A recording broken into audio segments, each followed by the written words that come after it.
Hi mga kakabsat, for today's video, ikukwento ko sa inyo kung paano ako nagkaroon ng channel violation at yung watch hours ko paano naubos at bumaba ng sobra-sobra. At ayun, for another struggle ulit para ma-achieve yung ating public watch hours. So ito na ikukwento ko sa inyo mga kakabsat. So, hi, hello mga kakabsat. Welcome to my vlog. Ilocano Pride Vlog lang. So, ayun nga mga kakabsat, nakakalungkot lang isipin na nung nakaraan naka-receive pala ako ng strike about sa aking content. So, hindi ko naman kasi, actually dahil syempre baguhang vlogger tayo, baguhan lang tayo sa mga um, ganitong mga kaganapan sa buhay. So, hindi ko ina-expect na yung pagre-record ko pala ng play ng PVL, which is it's for lang sana naman, entertainment purposes. Oo. So nagkaroon ako ng strike kasi although yung na-edit ko naman siya. Ang pagkakaalam ko na-edit ko siya. Nakapag-edit naman ako pero siguro hindi lang naging sapat yung pag-i-edit ko para maano na akin. Pero hindi ko siya ni-record sa Facebook ha. Ni-record ko siya mismo, ni-screen recording ko siya mismo sa site ng sa PVL. So, yun na nga, naka-receive ako ng strike wherein ang ginawa ko instead na ayun, tuloy-tuloy sana yung pag-angat ng watch hours ko, ganito, ganyan. Pero, hindi ko pa siya kagad binura. Ang ginawa ko, hinayaan ko lang, binura ko lang yung yung na-block na mga videos ko. Tapos, hanggang sa na-reach ko na nga yung yung 1,000 subscribers at saka 4,000 watch hours. Dun sa video ko na, kung naalala niyo yung nagbi-video ako na story time. Tapos, nabanggit ko dun nga na in-apply ko na for monetization yung account ko. Unfortunately, mga kakabsat, is hindi ako na-approve. Hindi ako na-approve kasi may nakalagang nila is reuse content daw. Which is, sige, tanggap ko naman na. So, sabi nila, ito. Papakita ko sa inyo. Sabi nila, daw ako ng appeal, pero wag na ako. Or, kasi, ko ng appeal, then, mafa-found out pa rin naman na, yun nga, may mga videos ako na hindi ko naman siya talaga kinopya sa Facebook mismo. Hindi ako kumokopya sa Facebook. Ang ginawa ko is nag-record ako mismo doon sa habang nanonood ako, nag-screen recording ako. Which is hindi pa rin pala okay. So, learn from it. Learn from mistakes, mga kakabsat. So, ang ginawa ko, since hindi ako na-approve, ang ginawa ko, I deleted all the videos. Meron akong isang video, may mga ilang videos ako na 35,000 views na dinelete.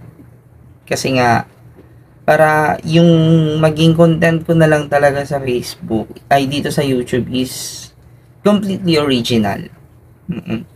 Akin na lang siya talaga. Yung ako na mismo ang nag-record, ako mismo yung gumagawa na hindi na ako kumukuha sa Yes. I deleted the short videos. Dinelete ko na yung mga videos ko about the volleyball. Siguro if ever magkakaroon pa ako ng future sa volleyball, it's all about na lang siguro. Parang i-recap mo na lang sila, hindi na yung buong video mismo, which is safe to do naman kasi ito yung pinakita sa ibinigay sa akin ni YouTube na pwedeng gawin at hindi pwedeng gawin. So, ayun na nga. So, pero yung subscribers, okay, na-hit ko naman na yon. Yung watch hours lang talaga ang medyo hirap. Hirap kasi hindi naman lahat yung nag-subscribe sa'yo na yun is pinapanood yung content mo the way na yung content mo is originally made mo. Ang gusto nilang mapanood kasi talaga is the volleyball, which is I do understand naman na ganun nga. Ngayon, pero sa mga bago dyan na kagaya ko, na bagong vlogger pa lang, bagong nag-YouTube,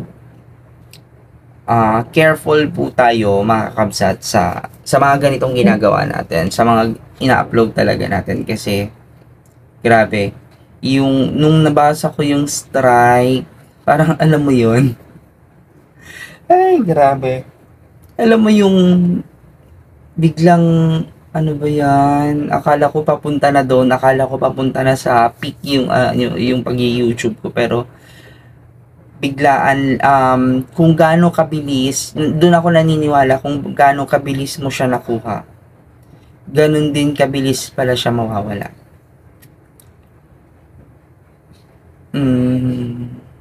Ayun.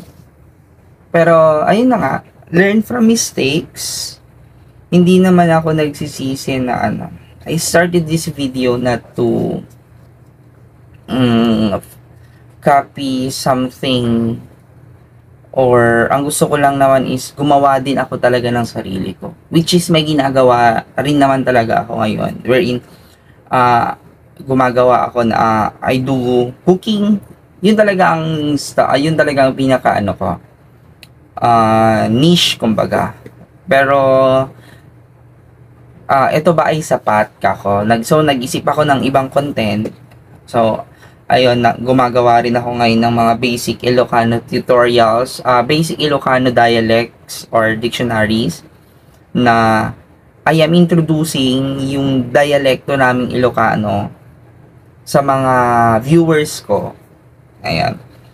So, isa yon sa ginagawa ko. So, nakadalawang series na ako doon. Gumagawa pa. Pinag-isipan ko kasi mabuti talaga yung yung i-upload ko na ngayon na videos about doon. Kasi, it's, medyo hindi naman, dapat, siya talaga, learning. Yung nakakatulong talaga na, may pakita mo talaga yung traits, yung pagiging Ilocano mo, may i-showcase mo talaga sa mga viewers mo.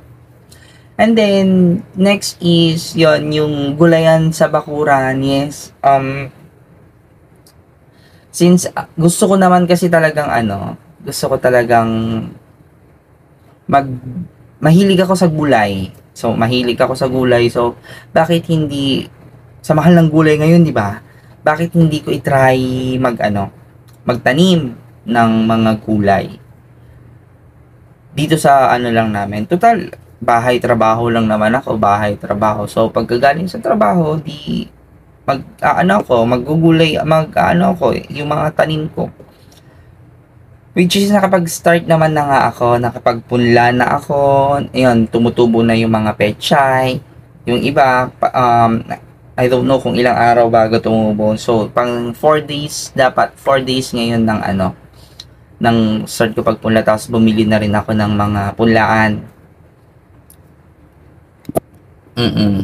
Bumili na ako ng mga punlaan para if in case na ready to transfer na, ito-transfer ko na lang sila mga kakabsat. And ayun, tuloy-tuloy lang yung pag-hit ng watch time hours. And ito nga pala mga kakabsat. So, dahil sa eagerness ko na gusto kong makakuha kaagad ng watch time hours, I tried to ask for someone para sa parang i-boost nila yung views ko. Which is, hindi pala lahat ng nami-meet mo or lahat ng nakikilala mo sa social media or sa mga ganitong platforms ay totoo. My mistake is I don't check his profile, I don't check his background. Nakalimutan ko kasi parang na-excite ako nung sinabi niya sa akin na I can help you, ganito, ganyan, ganito lang. Tapos, ganito lang yung i-provide mo, sabi niya sa akin. Eh di, sige, go ako, bigay ako kaagad. Akala ko naman legit. Akala ko naman totoo siya. Ayun na nga, I suffered from, scumbag peoples. Alam mo yon, yung struggle ka na nga dahil binura mo lahat ng videos mo. Yung ibang videos mo na, alam mo yun, 35,000 views, kayang-kaya niya ng, ma-hit yung watch time hours mo. Nung bago ako magpa-monetize, sabi ko sa'yo, mag-apply ng monetization, nasa 11,000, 10,666 watch time hours ang aking na-earn na watch time hours. Then, nung pagkabura ko, nung lahat ng videos about those videos na nirecord ko, grabe. Parang, alam mo yon, alam mo yung mapapa-speechless ka na lang talaga kasi ang naiwan is 125.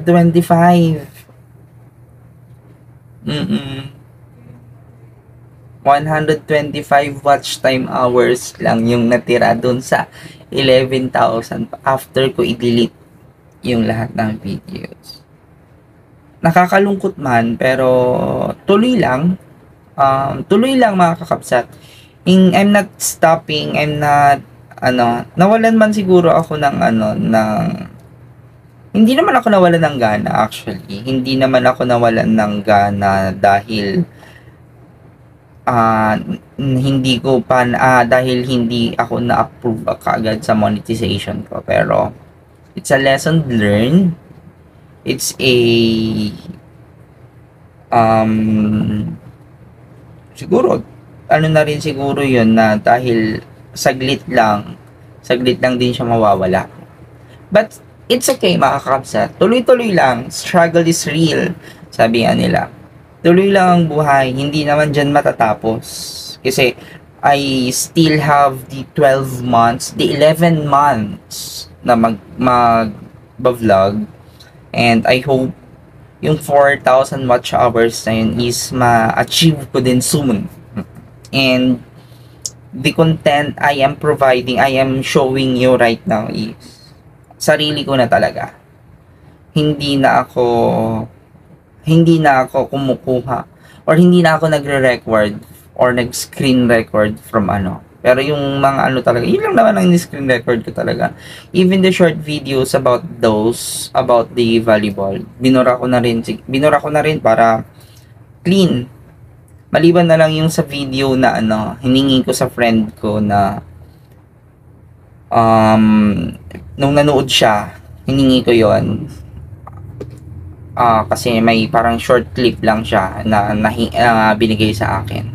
So that is considered that's original pa rin naman. So ayun mga kabsat, bukod doon yun nga, beware sa mga scumbag, sa mga scammer na nagpapanggap na tutulungan ka pero at the end of the day, hindi pala. And ayun, about naman sa copyright strike ko, nabasa ko naman doon na it will not affect yung as long as hindi community strike ang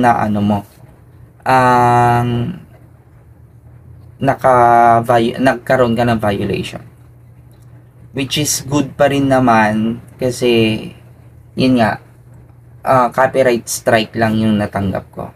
And pinag-aaralan ko talagang mabuti ngayon kung paano maiwasan yung mga copyright strike na ganyan, copyright claim, even copyright claim kasi sabi naman nila hindi naman masyadong maano ang copyright claim. Pero yung copyright strike nga talaga medyo mabigat. At mas mabigat yung community strike. Yan. So, sa mga kagaya ko na nagkamali, huwag kayong mawalan ng pag-asa mga kakabsat. Huwag kayong mawalan ng tuloy-tuloy lang kasi mapapansin at mapapansin din tayo.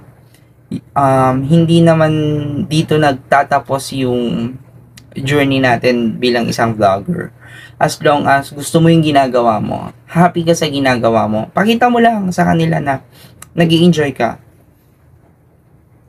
Hindi naman porket nagkaroon ka ng isang beses na parang ano lang yan sa ano natin sa buhay na hindi naman natatapos sa isang pagkakamali lang. Hindi naman madidefine yung pagkatao mo sa isang pagkakamali lang. Pero everybody deserves second chances. Everybody deserve to strive. Everybody deserve to showcase their own selves and wag kang panghihinaan ng loob. Kasi kung panghihinaan ka ng loob, talo ka. Oo. Matatalo ka, bukod doon, wala na, mawawalan ka na ng gana. Kaya ako ang ginagawa ko, I see to it na na kakayanin sa dami-dami na ng pagsubok ng buhay na dumaan sa atin. Kakayanin natin yan. So, ayun mga kakabsat, basta ingat-ingat na lang po sa pagpo-post, ingat-ingat sa mga content na pinapakita natin. Iwasan ang community strike, iwasan ang community strike lalo na. Iwasan din natin yung copyright strike. Ingat-ingat lang din sa pagpo-post, paggamit ng mga hindi sa atin. And tuloy lang. So, ayun mga kakabsat, shinare ko lang ito sa inyo para maging aware lang din tayo lahat. Again, kasi alam ko redundant na to sa Facebook na nag-share about their experience, about their struggles, pero meron pa rin talagang nakakatanggap ng mga ganitong mga pagkakamali. At meron pa rin namang chance. Chance is hindi lang natatapos sa iisang beses. Ang chance is maraming beses na pwede mong gawin. As long as don't make another mistake with same mistakes. Hindi kasi maganda yung alam mo nang mali tapos yun pa rin yung ginagawa mo ulit. So no. X tayo dyan. So ayun na mga kakabsat, ingat-ingat and have a great day. Ito pa rin ang Ilocano Pride Vlog lang to, and please do subscribe and like and i-share nyo na rin ang aking mga videos, please. Panoorin nyo rin mga kakabsat para ma-hit ko na yung watch time hours ko and matry ko man lang ma-monetize. Aray ko, nagbabalat yung labi ko. So ayun mga kakabsat, ingat-ingat, magandang araw ulit. Agyaman na kakabsat kasi oray kasano dati suporta klak nga mawawat aggapo kanyayo. Bye-bye!